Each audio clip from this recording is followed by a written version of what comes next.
গণতন্ত্র প্রতিষ্ঠায় দ্রুত নির্বাচনের দাবি মির্জা ফখরুলের। ভোটের আগে সংস্কার চায় জামায়াত। দলগুলোকে তাড়াহুড়ো না করার আহ্বান ক্রীড়া উপদেষ্টার।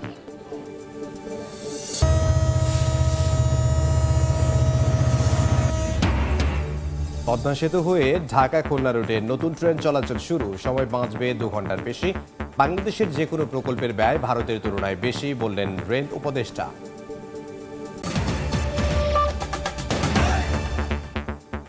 বাংলার সময়ের সঙ্গে আছি আমি ইমদাদুল হক। জনগণের শাসন ও ভোটাধিকার ছাড়া দেশে গণতন্ত্র প্রতিষ্ঠিত হবে না বলে মন্তব্য করেছেন বিএনপি মহাসচিব মির্জা ফখরুল ইসলাম আলমগীর। সকালে ঠাকুরগাঁওয়ের নিজ এলাকায় শীত বস্ত্র বিতরণ অনুষ্ঠানে কথা বলেন বিএনপি মহাসচিব। দলে অনুপ্রবেশের সুযোগ নেই জানিয়ে মির্জা ফখরুল ইসলাম আলমগীর বলেন, যারা গণহত্যার সঙ্গে জড়িত তাদের বিএনপিতে যোগদান নিষিদ্ধ। এ ব্যাপারে দলীয় নেতাকর্মীদের নির্দেশনা দেওয়া হয়েছে। অনুষ্ঠানে 5 শতাধিক শীতার্ত মানুষের হাতে কম্বল তুলে দেন বিএনপি মহাসচিব।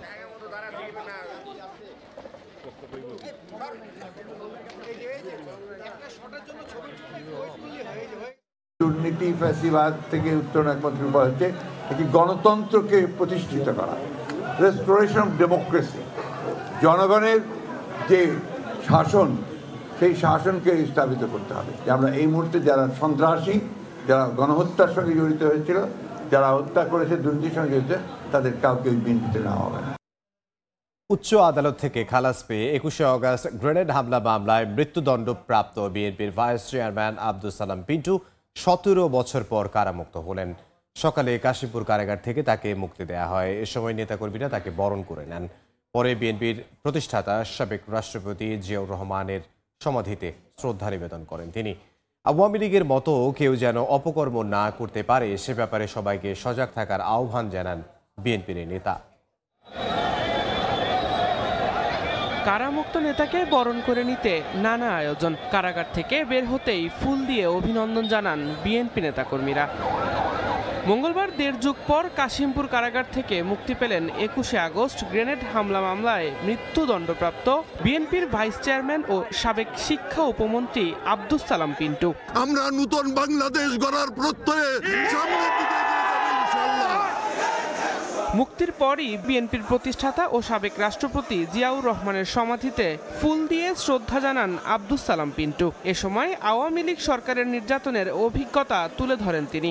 আমাকে রিমান্ডে নিয়ে কারেন্টের শক দিছে, চেয়ারে ঘুরেছে, আমাকে মারপিট করেছে, আমি অজ্ঞান হয়ে কোর্টের বারান্দায় পড়েছিলাম। আওয়ামী লীগের লোকরা যে সমস্ত অপকর্ম করেছে, আমরা সেই অপকর্ম করব না। আমরা বাংলাদেশকে গড়ে তুলতে চাই। মুক্তিযুদ্ধ থেকে শুরু করে সমস্ত গণতান্ত্রিক আন্দোলনে যারা জনগণের পক্ষে থেকেছে আব্দুস সালাম পিন্টুরা, তাদেরকে ধ্বংস করার আপনার সমস্ত আয়োজন করেছেন শেখ হাসিনা। বিএনপির স্থায়ী কমিটির সদস্য নজরুল ইসলাম খান বলেন, গুম খুন আর গণহত্যার জবাব না দিয়ে জনগণের সামনে আসার অধিকার নেই আওয়ামী লীগের। আমাদের সহকর্মী গুম হয়েছে, খুন হয়েছে, তাদের পরিবারের কাছে এদের কোনো জবাব আছে? যারা এই জুলাই আগস্টে নিহত হয়েছে, আহত হয়েছে, তাদের কাছে কোনো জবাব আছে? আর এর কোনো জবাব না দিয়ে জনগণের সামনে আসার কোনো অধিকার তাদের নাই। পরে নয়াপল্টনের বিএনপির কেন্দ্রীয় কার্যালয়ে যান আব্দুস সালাম পিন্টু। তিনি 2001 থেকে 6 সাল পর্যন্ত বিএনপি ক্ষমতায় থাকাকালীন টাঙ্গাইল 2 আসনের সাবেক সংসদ সদস্য এবং বাংলাদেশ সরকারের সাবেক শিক্ষা উপমন্ত্রীর দায়িত্ব পালন করেছেন। দিন মোহাম্মদ সাব্বির, সময় সংবাদ, ঢাকা। রাষ্ট্র সংস্কার না করে সুষ্ঠু নির্বাচন সম্ভব নয় বলে মন্তব্য করেছেন জামায়াতে ইসলামের আমির ডক্টর শফিকুর রহমান। বলেন, আগামী সংসদ নির্বাচনে 300 আসনে অংশ নেওয়ার লক্ষ্য নিয়েই সারা দেশে সাংগঠনিক কার্যক্রম চালাচ্ছে জামায়াত। রংপুর ও গাইবান্ধায় দলটির কর্মী সমাবেশে কথা বলেন তিনি। নিয়মিত সাংগঠনিক কার্যক্রমের অংশ হিসেবে মঙ্গলবার উত্তরাঞ্চলের 2 জেলা সফর করেন জামায়াতে ইসলামীর আমির ডাক্তার শফিকুর রহমান। অংশ নেন কর্মী সভায়। নেতাকর্মীদের সরব অংশগ্রহণে কানায় কানায় পূর্ণ হয়ে ওঠে সভাস্থল। এদিন সকালে গাইবান্ধায় দীর্ঘ 22 বছর পর কর্মী সমাবেশের আয়োজন করে জামায়াত। এতে অংশ নিয়ে প্রধান অতিথির বক্তব্যে দলটির আমির বলেন, সংস্কার ছাড়া নির্বাচন দিলে সেটা সুষ্ঠু হবে না। সুষ্ঠু নির্বাচনের জন্য আগে সুষ্ঠু পরিবেশ বা সমতল মাঠ তৈরি করতে হবে, লেভেল প্লেইং ফিল্ড। এটার জন্য কিছু বেসিক সংস্কার লাগবে। সংস্কারের কাজে বর্তমান সরকার হাত দিয়েছে, তারা একটু সময় চেয়েছে। আমরা যখন 17.5 বছর ধৈর্য ধরতে পেরেছি, আমরা ইনশাল্লাহ আরো কয়েকটা দিন ধৈর্য ধরতে পারবো আমরা আশা করি। পরে বিকেলে রংপুরের মিঠাপুকুরে পথসভায়ও বক্তব্য রাখেন জামায়াত আমির। বলেন, ভারত থেকে স্বৈরাচারী শেখ হাসিনা জনগণকে উস্কানি দিয়ে দেশকে ভিন্ন খাতে প্রভাবিত করার চেষ্টা করছে।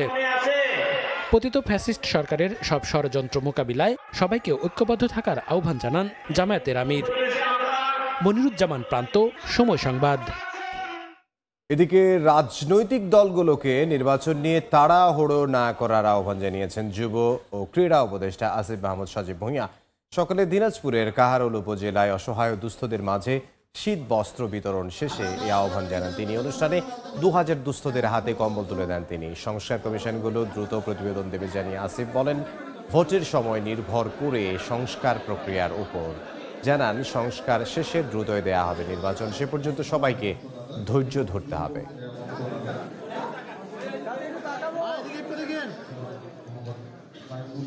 2025 সালের শেষ থেকে 2026 সালের মাঝামাঝি সময়ের মধ্যে নির্বাচন অনুষ্ঠান করা হবে। তবে এটার সময়টা নির্ভর করছে পুরোপুরি আমাদের যে সংস্কার কার্যক্রম তার উপর। নির্বাচন নিয়ে যে অধৈর্য হয়ে যাওয়া, সেটা অবশ্যই সংস্কার কার্যক্রম যেটা চলছে সরকারের, সেটাকে কিছুটা ব্যাহত করছে এবং সেখানে এক ধরনের বাধার সৃষ্টি করছে। আমরা আহ্বান জানাবো যে রাজনৈতিক দলগুলোই সংস্কার কার্যক্রমে তাদের মতামত দিয়ে, তাদের প্রতিটি সংস্কার কমিশনে তাদের প্রস্তাবনা দিয়ে সংস্কার কার্যক্রমে সহযোগিতা করুক এবং তাদের সাথে আলোচনার ভিত্তিতেই সংস্কার কার্যক্রম সম্পন্ন করা হবে। সুতরাং এখানে কাউকে আসলে বাদ দেওয়া হচ্ছে না, সবাইকে সাথে নিয়ে এই সংস্কারটা করা হচ্ছে। পদ্মা সেতু হয়ে ঢাকা খুলনা রুটে নতুন যাত্রীবাহী ট্রেন চলাচল শুরু হয়েছে। প্রথম দিনে নির্ধারিত সময়ের 50 মিনিট দেরিতে কমলাপুর রেল স্টেশনে পৌঁছায় জাহানাবাদ এক্সপ্রেস। রেল ক্রসিংয়ে দেরি হওয়ার কারণেই এই বিলম্ব বলছে কর্তৃপক্ষ। কমলাপুর রেল স্টেশনে উদ্বোধনী অনুষ্ঠানে রেলপথ উপদেষ্টা মোহাম্মদ ফাউজুল কবির খান বলেন, অপব্যয়ের কারণেই রেলের এমন দুরবস্থা। আব্দুল হালিমের ছবিতে আব্দুল্লাহ আল মামুন রুবেলের প্রতিবেদন।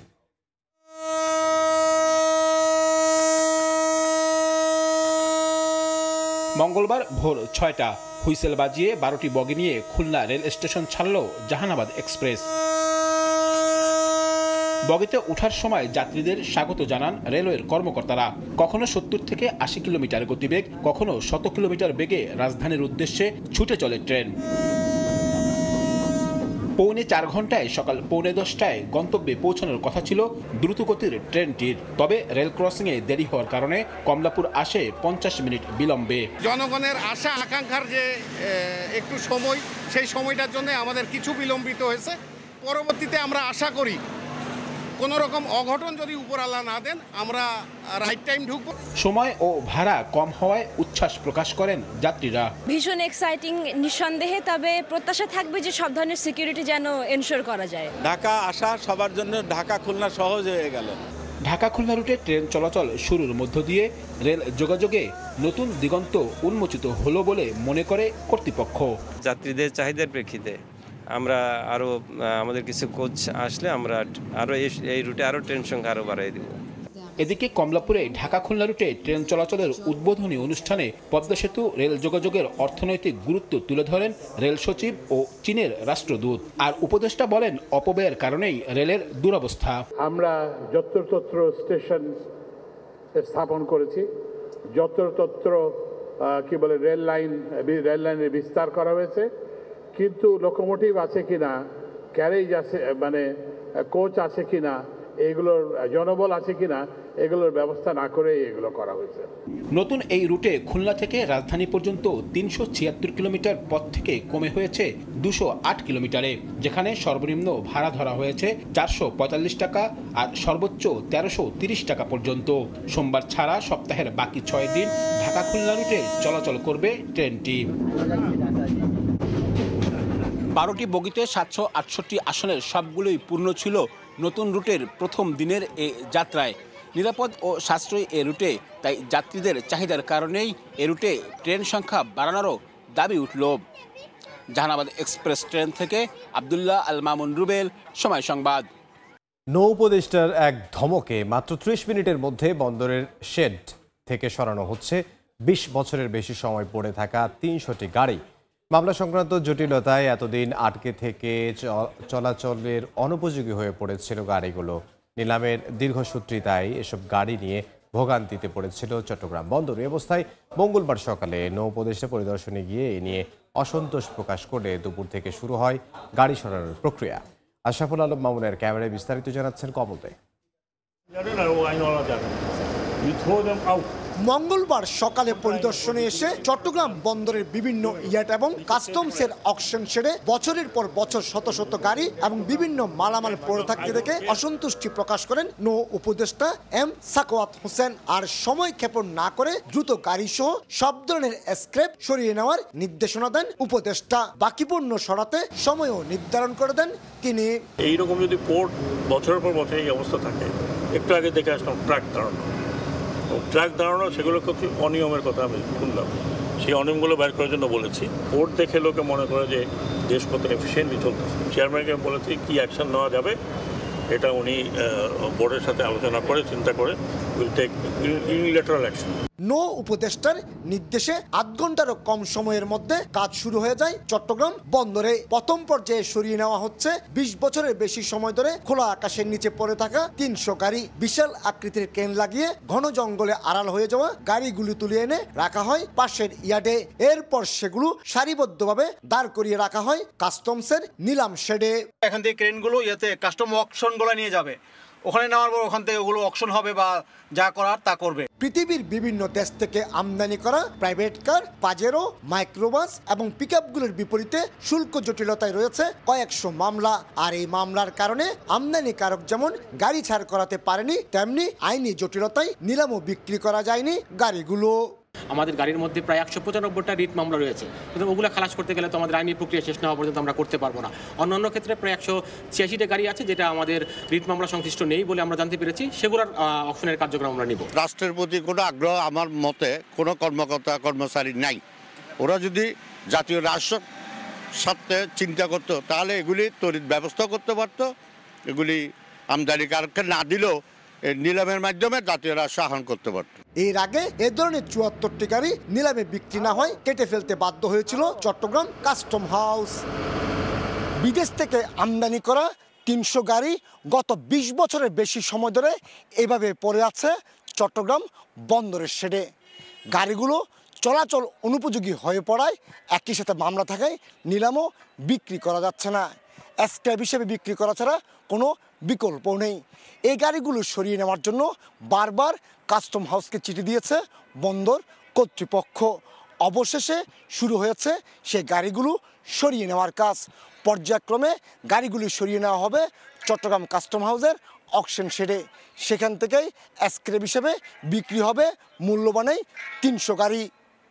চট্টগ্রাম বন্দরের কার শেড থেকে কমল দে, সময় সংবাদ। বাংলার সময় আরও থাকছে। বড়দিন ঘিরে গির্জায় গির্জায় আলোকসজ্জা, খ্রিস্ট ধর্মাবলম্বীদের নানা আয়োজন, ভক্ত অনুসারীদের পদচারণায় মুখর উপাসনালয়, উৎসব নির্বিঘ্ন। চট্টগ্রামের জলাবদ্ধতা নিরসনে কালির ছড়া সহ সব খাল উদ্ধারের পাশাপাশি পাহাড় খেকুদের বিরুদ্ধে আইনি পদক্ষেপ নেয়ার ঘোষণা দিয়েছেন সিটি কর্পোরেশনের মেয়র ডক্টর শাহাদাত হোসেন। নগরীর আকবর শাহ এলাকার লেক সিটি আবাসিক নগরীর আকবর শাহ এলাকার লেক সিটি আবাসিক এলাকায় কালির ছড়া খাল পরিদর্শনকালে এই ঘোষণা দেন তিনি। চট্টগ্রামের খালের সংখ্যা ৫৭টি ছিল, কিন্তু এই সংখ্যা নেমে এসেছে মাত্র ৩৬টিতে। জলাবদ্ধতা নিরসনের জন্য সিডিএর উদ্যোগে যে প্রকল্প গ্রহণ করা হয়েছে সেখানে ৫৭টি খাল থেকে কাজের জন্য ৩৬টি খাল চিহ্নিত করা হয়েছে। তবে এখনও ২১টি খাল অবহেলিত রয়ে গেছে। এই ২১টি খাল উদ্ধারের চেষ্টা করা হচ্ছে বলে জানিয়েছে city mayor doctor Shahadat Hossain. শুভ বড়দিনে বরিশালের চার্চগুলোতে বর্ণিল সাজে সাজানো হয়েছে। দর্শনার্থীদের পদচারণায় মুখর রয়েছে উৎসব অঙ্গন। এই মুহূর্তে বরিশালের সেন্ট পিটার্স গির্জায় আছেন সহকর্মী অপূর্ব। অপু, সরাসরি যাব তার কাছে। অপু, বড়দিনের আনন্দ আয়োজনে মেতেছে বরিশালের খ্রিস্ট ধর্মাবলম্বীরা। বরিশালে ৯টি গির্জা রয়েছে শহরের মধ্যে এবং প্রত্যেকটিতে আমরা দেখেছি যে আলোকসজ্জায় বর্ণিল আলোকসজ্জা যেমনি করা হয়েছে তেমনি নানান সাজে সাজানো হয়েছে প্রত্যেকটি গির্জা। এবং এই যে গেল কয়েকদিন ধরেই মূলত আসলে এই গির্জাগুলোকে সাজানোর কার্যক্রম চলছিল। এখন শেষ সময়, শেষ লগ্ন চলছে।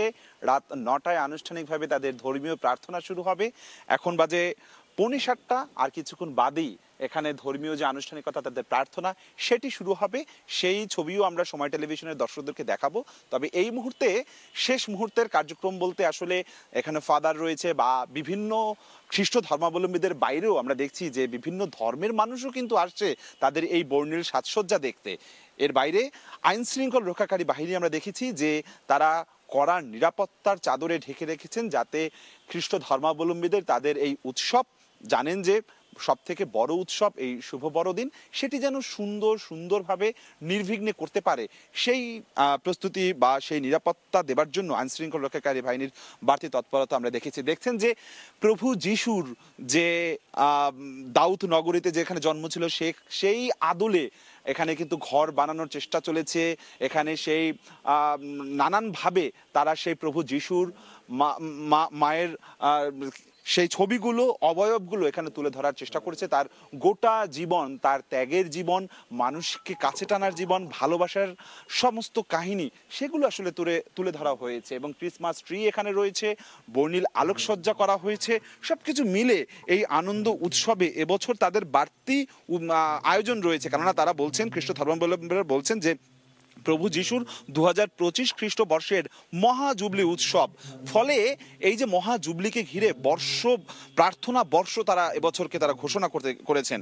ফলে এই আয়োজনে যাতে সুন্দর নির্বিঘ্নভাবে হয়, তার জন্য বাড়তি একটা উচ্ছ্বাস রয়েছে। এখানকার ফাদারের সাথে কিছুক্ষণ আগে কথা হয়েছে, তিনি জানিয়েছেন যে গোটা বিশ্ববাসীর মঙ্গল কামনায় তারা প্রার্থনা করবেন। পৃথিবীর যে প্রান্তেই যেখানেই হানাহানি হোক না কেন, সমস্ত হানাহানি বন্ধের বিরুদ্ধে তারা মানুষ যেন সুখে শান্তিতে বসবাস করতে পারে, সেই আহ্বানের মধ্য দিয়ে এখানে প্রার্থনা চলবে। এবং আমরা দেখেছি যে এর বাইরেও এই মুহূর্তে যে আমি প্রার্থনাগারে রয়েছি, বরিশাল শহরের সদর রোডে রয়েছি, সাধু পিতার ক্যাথিড্রাল ধর্মপল্লীতে আমি ছবিগুলো দেখছেন। এবং এর বাইরেও অক্সফোর্ড মিশন চার্চ রয়েছে, সেন্ট পিটার্স চার্চ রয়েছে, ব্যাপটিস্ট মিশন চার্চ রয়েছে। প্রত্যেকটি চার্চেই মানুষের যে উৎসব উদ্দীপনার নিয়ে এই আনন্দ আয়োজন করবার জন্য একেবারেই প্রস্তুতি তাদের কিন্তু রয়েছে। এবং এই আনন্দ আয়োজন একটু বাদে রাত 9টায় আনুষ্ঠানিকভাবে ধর্মীয় প্রার্থনা শুরু হবে, সেটি রাত 11টা পর্যন্ত চলবে। এবং আগামীকালকে সকাল 9টায় আবারও শুরু হবে। সেটিও কিন্তু দিনভর নানান আয়োজনের মধ্য দিয়ে বরিশালের 15,000-এরও বেশি খ্রিস্ট ধর্মাবলম্বীরা তারা নানান আয়োজনের মধ্য দিয়ে এই আনন্দ আয়োজন করবে। তো বরিশাল থেকে আমার কাছে শুভ বড়দিনের এতটুকুই খবর ছিল। বড়দিন উদযাপনের খবর আমাদেরকে জানাচ্ছিলেন বরিশাল থেকে সহকর্মী অপূর্ব উপর। দীর্ঘদিন ধরে মানহীন খাবার পরিবেশনের অভিযোগে খুলনা মেডিকেল কলেজ হাসপাতালে অভিযান চালিয়েছে দুর্নীতি দমন কমিশন। দুপুরে হাসপাতালের রান্নাঘরে অভিযান চালিয়ে বিভিন্ন অনিয়ম পায় সংস্থাটি। দুদক জানায় এদিন 1335 জনের খাবার রান্না করার কথা থাকলেও 241 জনের খাবার কম ছিল। রোগী প্রতি বরাদ্দকৃত মাংসের ওজন ছিল 4 ভাগের 1 ভাগ। এছাড়াও চাল, ডাল, রুটি সবই ছিল নিম্নমানের। জড়িতদের বিরুদ্ধে দ্রুত আইনগত ব্যবস্থা নেওয়ার কথা জানিয়েছে দুদক ও হাসপাতাল কর্তৃপক্ষ। সিলেটের সীমান্তে অভিযান চালিয়ে ভারত থেকে বিনা শুল্কে আনা প্রায় 3,35 লাখ টাকার বিভিন্ন ধরনের পণ্য জব্দ করা হয়েছে। বিজিবি 48 ব্যাটালিয়ন জানায় বিছানাকান্দি, তামাবিল, শ্রীপুর, প্রতাপপুর, পান্থুমাই ও কালা সাদেকের সীমান্ত এলাকা থেকে শুল্ক ফাঁকি দিয়ে আনা এসব পণ্য জব্দ করা হয়। জব্দকৃত পণ্যের মধ্যে রয়েছে পোশাক, থান কাপড়, ইলেকট্রনিক ডিভাইস, মশলা, ঔষধ, প্রসাধনী ও ফলমূল। একই সঙ্গে উদ্ধার করা হয় বাংলাদেশ থেকে ভারতে পাচারের জন্য মজুত করা রসুন। এ ছিল বাংলার সময়। সঙ্গে থাকুন সময়ের।